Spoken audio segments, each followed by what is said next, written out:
Today we're going to do life drawing. As you can see, these are some quick sketches. These are great ways to warm up.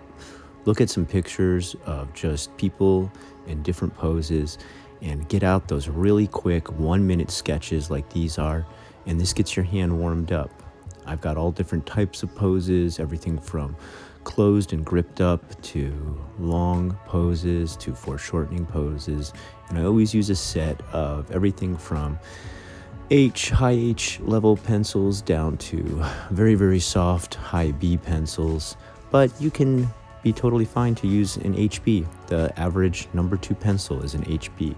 H is for hard, B is for blackness. The more B that there is, the more soft and easy it is to make a dark color.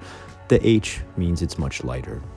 You've got Uniball pens are my favorite pens to use when doing shading, such as cross hatching or just hatching, and you'll see me use this later.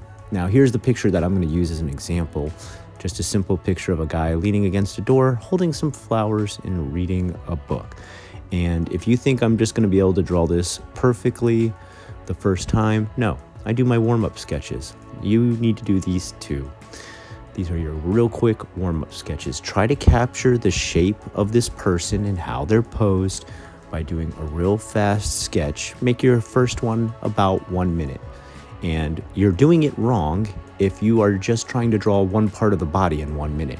You need to try and draw the entire shape of the body in less than a minute, as fast as you can.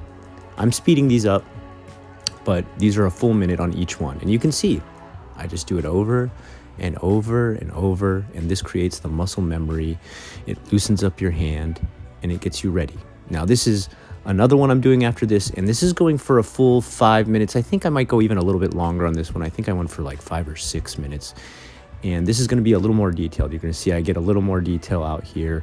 It's got the actual roses and stuff in his hand, and this is still not what I want to use.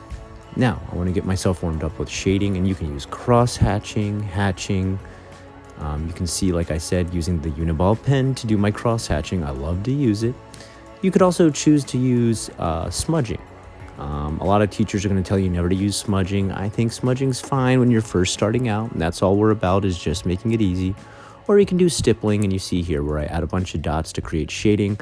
I wouldn't recommend this mostly just because it's so time consuming, but if you have a lot of time, hey, go for it.